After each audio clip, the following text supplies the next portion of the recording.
এই মুহূৰ্তত আত্মসহায়ক গোটৰ মহিলাসকললৈ দিবলৈ লৈছোঁ ডাঙৰ খবৰ। যিসকল আত্মসহায়ক গোটৰ মহিলাসকলে ভিডিঅ'টোত ক্লিক কৰিছে, অনুগ্ৰহ কৰি ভিডিঅ'টো স্কিপ নকৰি প্ৰথমৰ পৰা শেষলৈ চাই থাকিব, কিয়নো আত্মসহায়ক গোটৰ মহিলাসকলক এইটো ভিডিঅ'ৰ মাজত এখন বিশেষ আপডেট প্ৰদান কৰিম।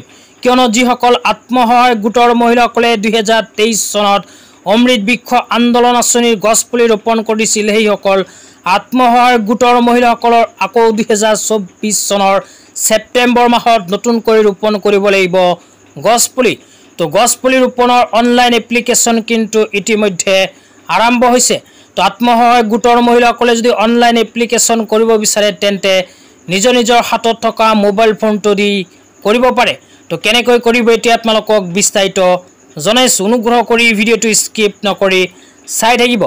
ইয়াৰ কাৰণে প্ৰথমে নিজৰ মোবাইলৰ ক্ৰম ব্ৰাউজাৰটো অ'পেন কৰিব। ক্ৰম ব্ৰাউজাৰটো অ'পেন কৰি সাৰ্চ বাৰত অমৃত বৃক্ষ আন্দোলন লিখি সাৰ্চ কৰি দিব। সাৰ্চ কৰি দিয়াৰ লগে লগে আপোনালোকৰ সন্মুখত এনেকুৱা ইণ্টাৰফেচ আহিব। অহাৰ পিছত ইয়াতে লিখা চাব পাৰিব অমৃত বৃক্ষ আন্দোলন। তো অমৃত বৃক্ষ আন্দোলন যে লিখা আছে ইয়াতে আপোনালোকে ক্লিক কৰি দিব। তো ইয়াতে ক্লিক কৰি দিয়াৰ লগে লগে অমৃত বৃক্ষ আন্দোলন আঁচনিৰ অফিচিয়েল ৱেবছাইটটো অ'পেন হ'ব।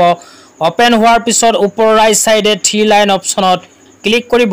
তো ওপৰৰ ৰাইট চাইডত 3 লাইন অপশ্যনত ক্লিক কৰি দিলে লেফ্ট চাইডত এনেকুৱা কেইটামান অপশ্যন আহিব।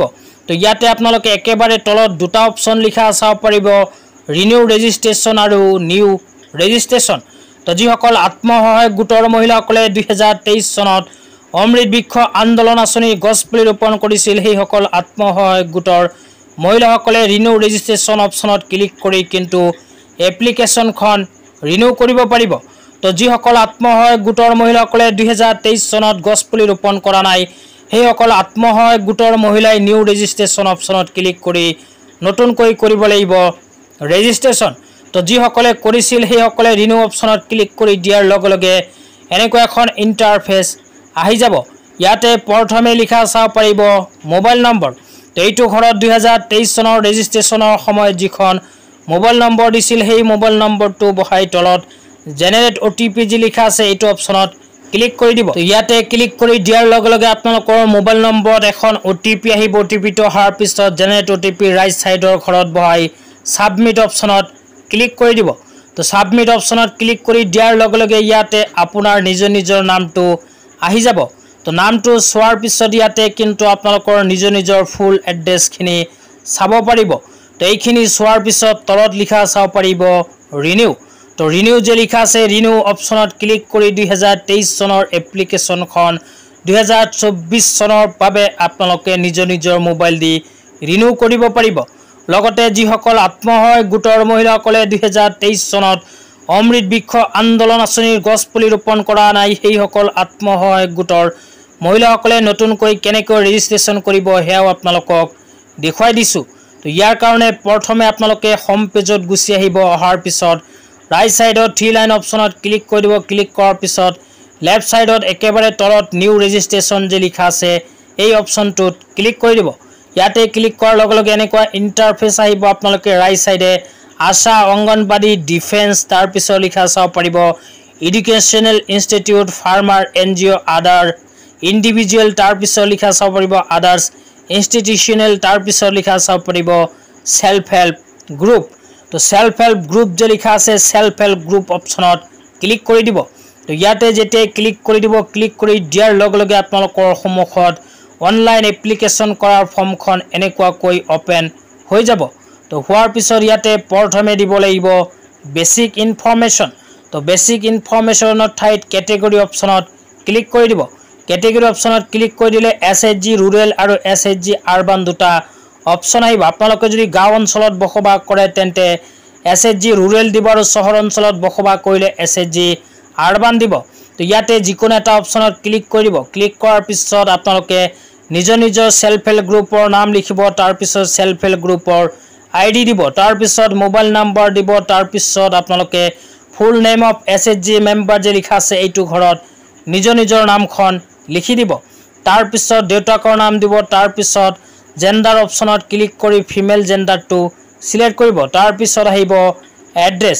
তো এড্ৰেছৰ ইয়াতে প্ৰথমে ডিষ্ট্ৰিক্ট অপশ্যনত ক্লিক কৰিব। তো ডিষ্ট্ৰিক্ট অপশ্যনত ক্লিক কৰি নিজৰ জিলাখনৰ নাম ইয়াতে সিলেক্ট কৰি দিব। তো জিলাখনৰ নাম সিলেক্ট কৰাৰ পিছত আহিব ব্লক। তো ব্লক অপশ্যনত ক্লিক কৰি আপোনালোকে নিজৰ ব্লকৰ নামটো সিলেক্ট কৰি দিব।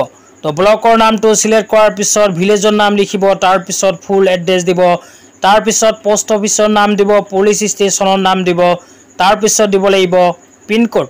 পিনক'ড দিয়াৰ পিছত আহিব আইডেন্টিটি ইনফৰমেশ্যন।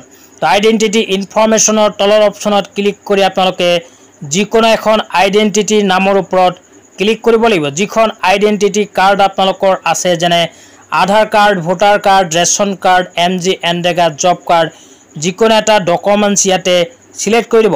তো সিলেক্ট কৰাৰ পিছত ৰাইট সাইডে চুজ ফাইল অপশ্যনত ক্লিক কৰি সেইখন ডকুমেণ্টছৰ এখন ফটো ইয়াতে আপলোড কৰি দিব। তো ফটোটো আপলোড কৰাৰ পিছত তলত লিখা চাব পাৰিব জেনেৰেট OTP।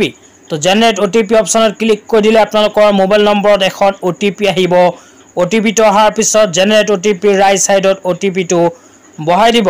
বহাই দিয়াৰ পিছত ৰাইট সাইডে কেইটামান সংখ্যা চাব পাৰিব। সংখ্যাকেইটা চাই আপোনালোকে ৰাইট সাইডৰ ঘৰত বহাই তলত সাবমিট অপশ্যনত ক্লিক কৰি দিব।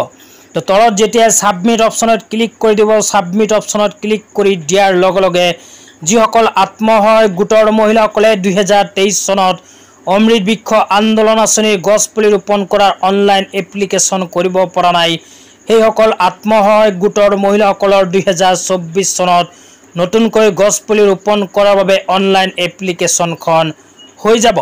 তো যিসকল আত্মসহায়ক গোটৰ মহিলাসকলে নতুনকৈ অমৃত বৃক্ষ আন্দোলন আঁচনিৰ অনলাইন এপ্লিকেশ্যন মোবাইল দি কৰিব বিচাৰে, সেইসকল আত্মসহায়ক গোটৰ মহিলাসকলে এনেকুৱাকৈ নিজৰ মোবাইল দি কৰিব লাগিব অনলাইন এপ্লিকেশ্যন। ইয়াৰ লগতে আপোনালোকক জনাই দিছোঁ, আপোনালোকে যদি অমৃত বৃক্ষ আন্দোলন আঁচনিৰ গছপুলি ৰোপণ কৰা সম্বন্ধে আৰু কিবা জানিব বিচাৰে তেন্তে এইটো ভিডিঅ'ৰ কমেণ্ট বক্সত কমেণ্ট কৰি জনাই দিব পাৰে। তো যিসকল আত্মসহায়ক গোটৰ মহিলাসকলে এনেকুৱাকৈ নতুনকৈ ৰেজিষ্ট্ৰেশ্যন কৰিব অথবা নিজৰ ৰেজিষ্ট্ৰেশ্যনখন আকৌ 2024 চনৰ বাবে ৰিনিউ কৰিব, সেইসকল আত্মসহায়ক গোটৰ মহিলাসকলে কিন্তু অহা ছেপ্টেম্বৰ মাহত আকৌ নতুনকৈ ৰোপণ কৰিব লাগিব গছপুলি।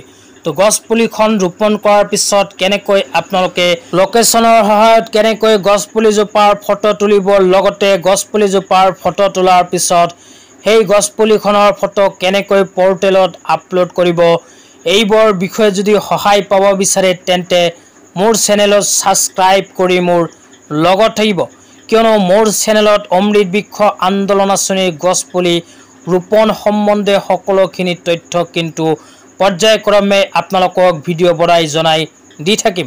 তো আজি ইমানেই। ভিডিঅ'টো চাই কেনে পালে নিশ্চয় কমেণ্ট কৰি